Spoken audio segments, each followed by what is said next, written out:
That's the one. This is today's hive. Now last night I came down here and checked all these hives and I noticed this one has got some honey which is ready to be harvested. This is a super, number 90, and that's going to be ready to extract the honey. So what we do is we've got to take the roof off. Okay. Yeah, that's it. Can you do it? Yeah. Squeeze it, that's right. See, there's very few bees in here now. And what happens is, can you see? If we lift one of the frames up, you can see it's capped, slightly capped. So there's some honey and some not capped, but then on the whole, most of it's capped. There's a few bees left in here, but what we'll do, we'll put this back. So what we do, I'm going to lift this up and put back in my truck. And then we'll come back and explain about the clearer. Right, got it? That's it. So what we got here, this is called a clearer board. Oh, well, not well. It's got a hole here, and what happens, last night, the top super was full of bees. What they do is the bees go into here, they can get out, but they can't get back in again. So if we lift this off now, there's going to be a lot of bees under here now, because they've all moved. Here we are, this is another one. And this is what it is. The bees go through the top into the other hole and they come out here, these little holes, but they can't find their way back in again. Okay, and this is called a clearer board. Can you see? Yeah. And see in here, all the bees have gone into this one. Now this is a new super, and if we look at it, I put this on the other day, and if we carefully lift it up, they're just beginning to draw out the flat wax foundation into cone. And these are all worker bees. These are new ones, aren't they? Yeah, these are new ones. And if we look at the centre one, they've made a start drawing this one out. And if you probably see, they can't see it yet, but within a day, they'll start putting honey in this. A queen excluder. If you look down here, we can see the queen excluder. The queen can't get to the top. So it's only the workers that go to the top carrying the honey. We'll put that one back in. There's no honey on these ones. There won't be, there isn't yet. So what we do, we take the clearer board away. Now we put the hive back together. So yeah, put that one back in. That's it, that's it. That's right. So this is a crown board. Yep. We put that on there. Crown board always has a hole in it. Yep. That's for ventilation, and also when we feed them. And we put the roof back on there. Yeah. Okay. That's all we've done. That's all we're going to do today down here. Is just take them. Some of the other hives have got honey in, but they're not quite ready. But we thought for today we'll take some honey off here. So we'll go back home now. We've got 2 more hives to take some honey off up the farm. Yeah. And then we'll go back to the bee house and extract it. So we've taken 1 super off.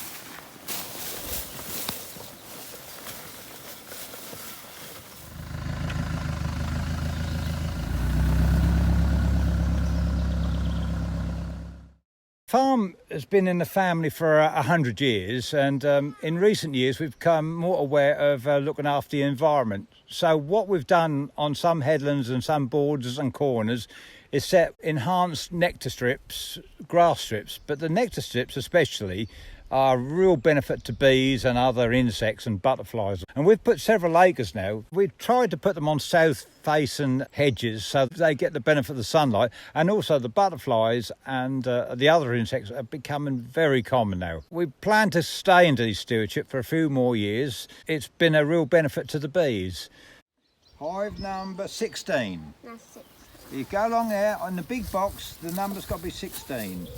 Is 16? 16, yeah. That's the one we want? Roof. Yeah.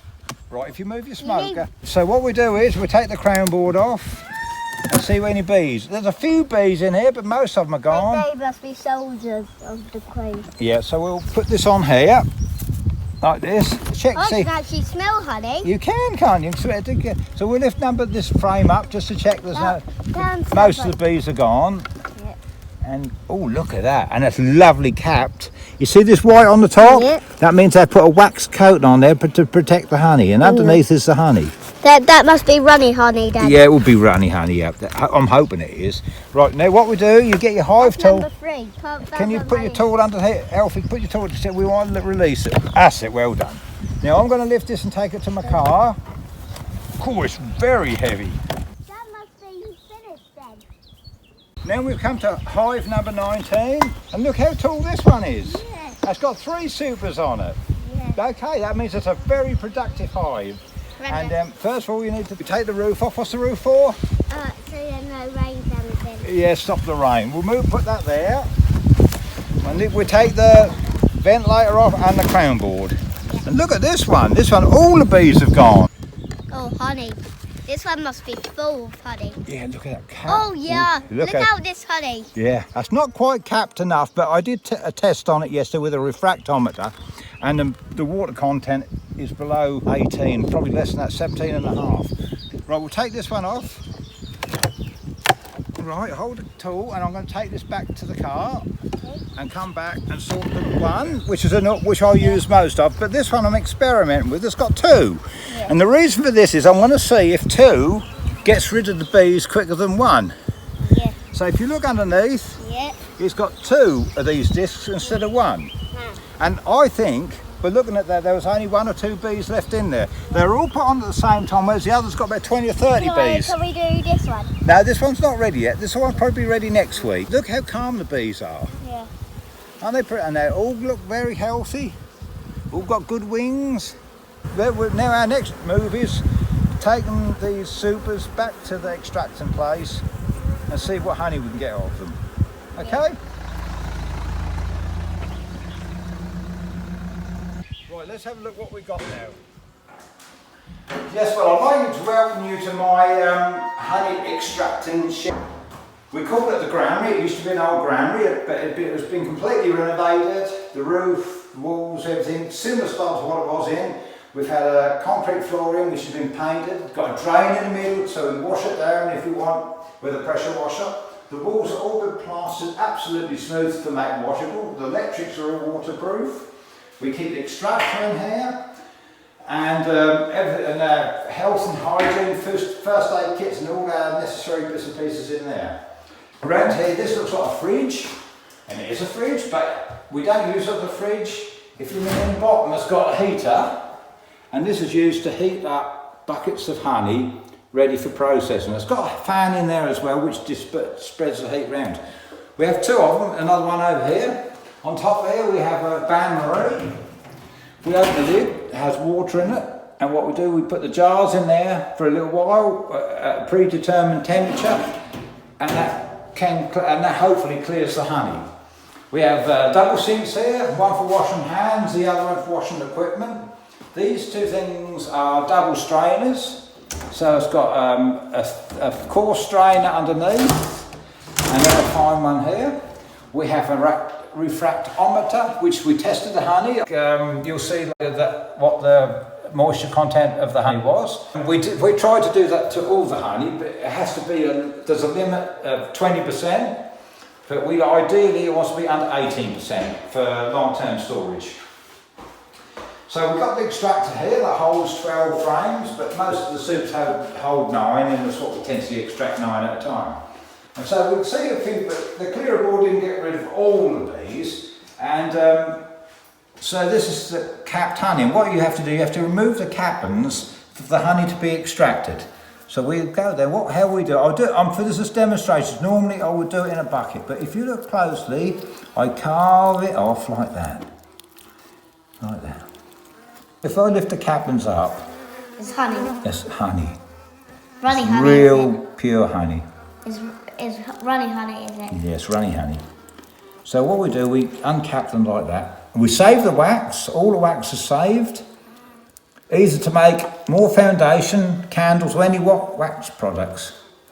So here we go. As you can see, we've had to extract, because even now you can see that it's just starting to crystallise. It's just going a bit foggy, and that means it's just turning from runny honey into sort of a set, or even all go solids. We do this to all the honey, but I will do it in a different way to this. But this is just show you how easy it is to decap it.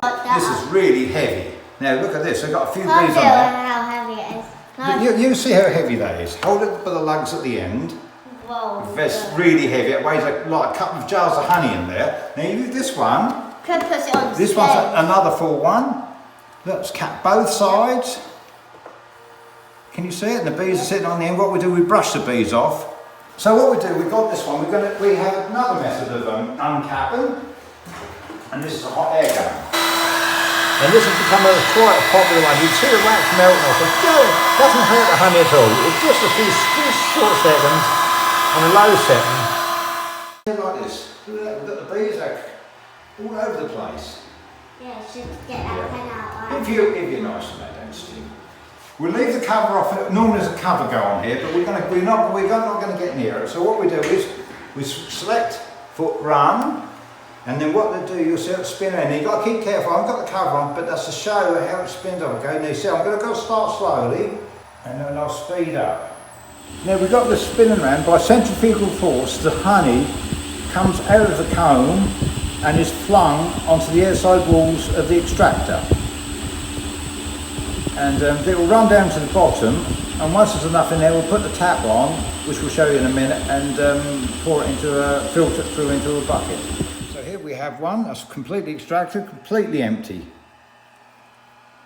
And you turn it over. Nice honey, man. Yeah, look at that. They all won't be like that. You'll see some will have some crystallised honey still left in. So we'll pop that one back in the box. So here we have loads of empty buckets, all been sterilised. Yeah. And we put them under the tap, under here. I'm waiting till Granddad. And then we put, hang on a minute, when we put the filters on, the double filter, these all been cleaned and ready to go again. Shall I do it? Yeah, put it on. That's it. Is there honey? Come in. Yeah. Anything happening? You just come over. Come in. So we extract all the honey, fill the bucket up, seal the lid properly because honey will absorb water, and the buckets are then put into storage for when we want to jar them up. Once the buckets are full of honey, we store them, and when it comes to jarring them off, we do two types. This one's set, this one's runny. If I turn them round, as you can see, they're different. One is transparent, the other one is opaque, and that's the end product. Most of them are sold at bakeries, shops, farmers markets. And of course we do sell from the door as well. Yummy honey.